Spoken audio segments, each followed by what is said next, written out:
ಇನ್ನು ಹೇಮಾವತಿ ಕೆನಾಲ್ ವಿರುದ್ಧ ಹೋರಾಟವನ್ನು ಯಾರು ಮಾಡಿದ್ರು? ಬಿಜೆಪಿ ನಾಯಕರು, ಸ್ವಾಮೀಜಿಗಳು, ಅವ್ರ ವಿರುದ್ಧ ಕೇಸ್ ಆಯ್ತಲ್ಲ, FIR.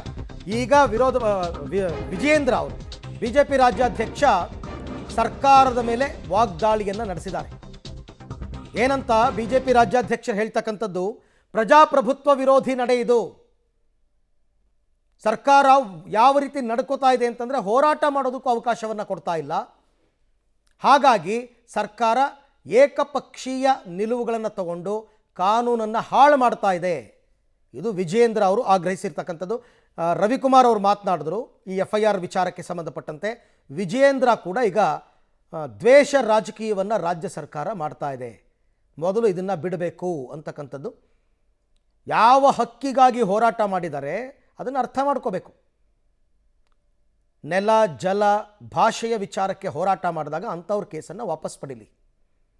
ಪೊಲೀಸ್ ಸ್ಟೇಷನ್ಗೆ ಕಲ್ಲು ಹೊಡೆದವ್ರ ಕೇಸನ್ನು ವಾಪಸ್ ಪಡಿತಾರೆ. ನೀರಿಗಾಗಿ ಹೋರಾಟ ಮಾಡಿದವ್ರನ್ನ ಕೇಸ್ ಹಾಕ್ತಾರೆ. ಇದು ವಿಜಯೇಂದ್ರ ಅವ್ರ ಮಾತು. ಹೇಮಾವತಿ ಕೆನಾಲ್ ವಿರುದ್ಧ ರಾಜಕೀಯ ನಾಯಕರ ಹೋರಾಟ ಏನಿತ್ತು, ಬಿಜೆಪಿ JDS ಶಾಸಕರ ವಿರುದ್ಧ FIR ದಾಖಲಾಗಿದೆ. ಹೋರಾಟ ಮಾಡಿದವ್ರಿಗೆ ಕಾಂಟ್ರಾಕ್ಟ್ ಪಡೆದ ಕಂಪನಿ ಸಿಬ್ಬಂದಿ ದೂರಿನ ಮೇರೆಗೆ FIR ಆಗಿದೆಯಂತೆ. ನೋಡಿ, ಅಂದರೆ ಆ ಕೆನಾಲ್ ಕಾಂಟ್ರಾಕ್ಟ್ ತಗೊಂಡಿದ್ರಲ್ಲ ಯಾರ್ಯಾರು? A1 ತುರುವೇಕೆರೆ JDS ಶಾಸಕ ಕೃಷ್ಣಪ್ಪ MT, A2 ತುಮಕೂರು ಗ್ರಾಮಾಂತರ ಬಿಜೆಪಿ ಶಾಸಕ ಸುರೇಶ್ ಗೌಡ, A3 ತುಮಕೂರು ನಗರ ಬಿಜೆಪಿ ಶಾಸಕ ಜ್ಯೋತಿ ಗಣೇಶ್, A4 ಬಿಜೆಪಿ ಮಾಜಿ ಸಚಿವ ಸೊಗಡು ಶಿವಣ್ಣ ವಿರುದ್ಧ FIR ಆಗಿದೆ. 34 ಲಕ್ಷ ಮೌಲ್ಯದ ಆಸ್ತಿಗಳಿಗೆ ಹಾನಿ ಅಂತ ದೂರು ಕೊಟ್ಟಿದ್ರು, FIR ಆಗಿದೆ. ಕೆಲವು ಸ್ವಾಮೀಜಿಗಳ ಮೇಲೆ ಕೂಡ ದಾಖಲಾಗಿದೆ FIR. ನೋಡಿ, ಮಂಗಳೂರು ಪ್ರಕರಣಗಳನ್ನು ನೋಡಿ, ತುಮಕೂರು ಪ್ರಕರಣಗಳನ್ನು ನೋಡಿ, ಯಾರ ವಿರುದ್ಧ FIR ಆಗ್ತಾ ಇದೆ. ಅದಕ್ಕೆ ನಾನು ಆರಂಭದಲ್ಲಿ ಹೇಳಿದ್ದು, ಇದು FIR ರಾಜಕೀಯ, FIR ಪಾಲಿಟಿಕ್ಸ್. ಈ ಎಲ್ಲ ವಿಚಾರಕ್ಕೆ ಸಂಬಂಧಪಟ್ಟಂತೆ ಮತ್ತಷ್ಟು ಮಾಹಿತಿ ನನ್ನ ಕೊಲೀಗ್ ಮಸೂದ್ ಅವರಿಂದ ಪಡ್ಕೊಳ್ಳೋಣ. ಮಸೂದ್, ರಾಜ್ಯ ಸರ್ಕಾರ ಬಿಜೆಪಿಯವರನ್ನ ಮತ್ತು ಸಂಘ ಪರಿವಾರದವರನ್ನ ಟಾರ್ಗೆಟ್ ಮಾಡಿದೆಯಾ ಅಂತ ಪ್ರಶ್ನೆ. 18 ಜನ ಬಿಜೆಪಿ ಶಾಸಕರನ್ನು ಉಚ್ಚಾಟನೆ ಮಾಡಲಾಯಿತು. ಮಂಗಳೂರಿನಲ್ಲಿ ಬಿಜೆಪಿ ಕಾರ್ಯಕರ್ತರ ಮೇಲೆ FIRಗಳಾಗ್ತಾ ಇದೆ. ಹೇಮಾವತಿ ಹೋರಾಟದಲ್ಲಿ ಬಿಜೆಪಿ ಕಾರ್ಯಕರ್ತರ ಮೇಲೆ FIR ಆಗ್ತಾ ಇದೆ, ಶಾಸಕರ ಮೇಲೆ. ಕೇವಲ ಇವ್ರು ಮಾತ್ರ ಟಾರ್ಗೆಟ್ ಈ FIR ಪಾಲಿಟಿಕ್ಸ್ನಲ್ಲಿ ಅಂತ ಅರವಿಂದ್, ಬಿಜೆಪಿಯವರು ಆರೋಪವನ್ನು ಕಳೆದ 2 ವರ್ಷದಿಂದಲೂ ಕೂಡ ಮಾಡ್ಕೊಂಡು ಬರ್ತಾ ಇದ್ದಾರೆ. ಬಿಜೆಪಿ ಮತ್ತು RSS ಕಾರ್ಯಕರ್ತರು ಮುಖ್ಯವಾಗಿ ಯಾರೆಲ್ಲ ಸರ್ಕಾರದ ನೀತಿ ನಿಯಮ ವಿರುದ್ಧ ಹೋರಾಟ ಮಾಡ್ತಾರೆ, ಸರ್ಕಾರದ ವೈಫಲ್ಯ ವಿರುದ್ಧ ಹೋರಾಟ ಮಾಡ್ತಾರೆ, ಕೇಸ್ ಹಾಕೊಂಡು ಬರ್ತಾ ಇದ್ದಾರೆ, ದ್ವೇಷ ರಾಜಕಾರಣ ಮಾಡ್ತಾ ಇದ್ದಾರೆ, FIR ಪಾಲಿಟಿಕ್ಸ್ ಮಾಡ್ತಾ ಇದ್ದಾರೆ ಅನ್ನುವಂಥ ಆರೋಪ. ಇತ್ತೀಚೆಗಷ್ಟೇ 18 ಶಾಸಕರನ್ನ ಅಮಾನತ್ ಮಾಡಲಾಗಿತ್ತು. ನಂತರ ಬಹಳ ಒತ್ತಾಯ ಹಾಕಿ ವಾಪಸ್ ತೆಗೆದುಕೊಂಡ್ರು. ಮೊನ್ನೆ ತುಮಕೂರು ಹೇಮಾವತಿ ನೀರನ್ನು ರಾಮನಗರ ಬಿಡಬೇಡಿ ಅನ್ನುವಂತಹ ದೊಡ್ಡ ಮಟ್ಟದಲ್ಲಿ ಹೋರಾಟ ಮಾಡಿದ್ರು. ಆ ವಿಚಾರದಲ್ಲೂ ಕೂಡ 100 ಜನರ ವಿರುದ್ಧ FIR ಹಾಕಿರುವಂಥದ್ದು. ಅದರಲ್ಲೂ ಕೂಡ ಬಿಜೆಪಿ ನಾಯಕರಿದ್ದಾರೆ, ಜೊತೆಗೆ ರೈತ ಪರ ಸಂಘಟನೆಗಳು ಕೂಡ ಇರುವಂಥದ್ದು.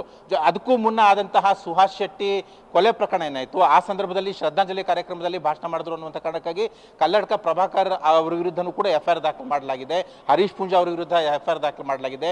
ಈ ಮಧ್ಯೆ ಚಲವಾದಿ ನಾರಾಯಣಸ್ವಾಮಿ ಅವರ ವಿಚಾರದಲ್ಲಿ ಕಲಬುರಗಿನಲ್ಲಿ ಹೋರಾಟ ಏನಾಯಿತು, ಆ ಸಂದರ್ಭದಲ್ಲಿ ಭಾಷಣ ಮಾಡಿದ್ರು ಅಂತ ರವಿಕುಮಾರ್ ಅವರ ಮೇಲೆ FIR ದಾಖಲಾಗಿದೆ.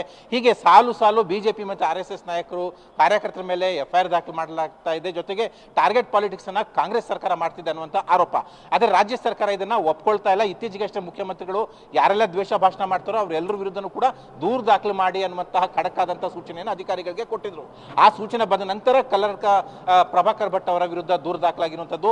ಅದಕ್ಕೂ ಮುನ್ನ ಈಗಾಗಲೇ ಸಾಕಷ್ಟು ಜನರ ನಾಯಕರ ಮೇಲೆ FIR ದಾಖಲಾಗಿದೆ, ಕೇಸ್ಗಳು ನಡೀತಾ ಇದ್ದಾವೆ. ಆದರೆ ರಾಜ್ಯ ಸರ್ಕಾರ ಹೇಳ್ತಾ ಇರುವಂಥದ್ದು, ನಿಯಮ ಮೀರಿ ಅವರೆಲ್ಲ ಮಾತನಾಡ್ತಾ ಇದ್ದಾರೆ, ದ್ವೇಷ ಭಾಷಣ, ಸಮಾಜದಲ್ಲಿ ಸ್ವಾಸ್ಥ್ಯ ಕೆಡಿಸುವ ರೀತಿಯಲ್ಲಿ ಮಾತಾಡ್ತಾ ಇದ್ದಾರೆ. ಜೊತೆಗೆ 144 ಸೆಕ್ಷನ್ ಹಾಕಿದ್ರು ಕೂಡ ತುಮಕೂರಿನಲ್ಲಿ ಅದನ್ನ ಮೀರಿ ಪ್ರತಿಭಟನೆ ಮಾಡಿದ್ರು. ಅಷ್ಟೇ ಅಲ್ಲ, ಸಾರ್ವಜನಿಕ ಆಸ್ತಿಪಾಸ್ತಿಯನ್ನು ಕೂಡ ಹಾನಿ ಮಾಡಿದ್ರು. ಹಾಗಾಗಿ ಸಂಬಂಧಿಸಿದ ಸೆಕ್ಷನ್ಗಳ ಅಡಿಯಲ್ಲಿ ದೂರು ದಾಖಲಾಗಿದೆ. ಸಹಜವಾಗಿ ಏನೆಲ್ಲ ನಡೆಯುತ್ತೆ ಕಾನೂನು ಪ್ರಕಾರವಾಗಿ ಅದು ನಡೆಯುತ್ತೆ ಅನ್ನುವಂಥ ಅರ್ಥದಲ್ಲಿ ಮಾತಾಡ್ತಿದ್ದಾರೆ. ಒಂದ್ ಕಡೆ ನಾವು ತುಮಕೂರು ವಿಚಾರ, ಹೇಮಾವತಿ ವಿಚಾರ, ಅದು ಆ ವಿಚಾರದಲ್ಲಿ ಎಲ್ಲರ ಜೊತೆ ಕೂತ್ಕೊಂಡು ಮಾತಾಡ್ತೇವೆ ಅಂತ DKC ಮತ್ತೆ CM ಅವರು ಹೇಳ್ತಾರೆ. ಇನ್ನೊಂದು ಕಡೆ ಈ ತರ ಹೋರಾಟ ಮಾಡಿದಂಥವ್ರ ಮೇಲೆ ಕೇಸ್ಗಳನ್ನು ಹಾಕೊಳ್ಳುವ ಮೂಲಕ ಒಂದು ರೀತಿಯಲ್ಲಿ ರಾಜಕೀಯ ದ್ವೇಷದ ನಡೆಯನ್ನು ಮುಂದುವರಿಸ್ತಾ ಇದ್ದಾರೆ. ಹಾಗಾಗಿ ರಾಜ್ಯ ಸರ್ಕಾರದ ಈ ನಡೆ ಒಂದು ರೀತಿಯಲ್ಲಿ ಟೀಕೆಗೆ ಗುರಿಯಾಗಿದೆ. ಸಾರ್ವಜನಿಕ ವಲಯದಲ್ಲೂ ಕೂಡ ಸಾಕಷ್ಟು ಟೀಕೆ ಆಗ್ತಿದೆ. ಎಷ್ಟು ಪ್ರತಿಭಟನೆ ಅಂತ ಮಾಡ್ತಾರೆ ಅಂತ, ಎಷ್ಟು ಜನರ ಮೇಲೆ ಕೇಸ್ ಹಾಕ್ತೀರಾ, ಜೊತೆಗೆ ಈಗ ಸಾಕಷ್ಟು ಸರಣಿ ಕೇಸ್ ಹಾಕಿರೋ ಹಿನ್ನೆಲೆಯಲ್ಲಿ ಸಾಕಷ್ಟು ಟೀಕೆಗೆ ಕೂಡ ರಾಜ್ಯ ಸರ್ಕಾರ ಮುಂದಾಗಿರುವಂಥದ್ದು.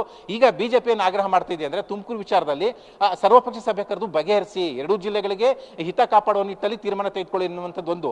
ಆದ್ರೆ ಇಲ್ಲಿ ಕರಾವಳಿ ಜಿಲ್ಲೆಗಳ ವಿಚಾರದಲ್ಲಿ ಒಂದಷ್ಟು ಘಟನೆಗಳ ವಿಚಾರದಲ್ಲಿ FIR ಹಾಕಲಾಗಿದೆ. ಆ ವಿಚಾರದಲ್ಲಿ ದ್ವೇಷದ ರಾಜಕಾರಣ ಮಾಡ್ತಾ ಇದ್ದೀರಾ, ಅದನ್ನ ಕೈ ಬಿಡಿ ಅನ್ನುವಂಥ ಆಗ್ರಹವನ್ನು ಕೂಡ ಮಾಡ್ತಾ ಇದ್ದಾರೆ. ಕಲ್ಲಡ್ಕ ಪ್ರಭಾಕರ್ ಭಟ್ ಅವ್ರ Okay. ವಿಚಾರದಲ್ಲಿ ರವಿಕುಮಾರ್ ಅವರು ಇದನ್ನೇ ಹೇಳಿದ್ದು. ವಿಧಾನಸೌಧದಲ್ಲಿ ಪಾಕಿಸ್ತಾನ ಜಿಂದಾಬಾದ್ ಅಂತ ಕೂಗ್ತಾರೆ, ಅವ್ರ ವಿರುದ್ಧ ಕೇಸ್ ಹಾಕಲ್ಲ, ಭಾರತ್ ಮಾತಾ ಕಿ ಜೈ ಅವ್ರ ಮೇಲೆ ಯಾಕೆ ಕೇಸ್ ಹಾಕ್ತೀರಾ ಅನ್ನುವಂಥ ಪ್ರಶ್ನೆ ಒಟ್ಟಾರೆಯಾಗಿ ರಾಜ್ಯ ಸರ್ಕಾರದ ಈ ಓಕೆ ನಡೆಯನ್ನು ಮಸೂದ್, BJP ಥ್ಯಾಂಕ್ ಯು. ತಮ್ಮೆಲ್ಲ ಮಾಹಿತಿಗಾಗಿ ಧನ್ಯವಾದ.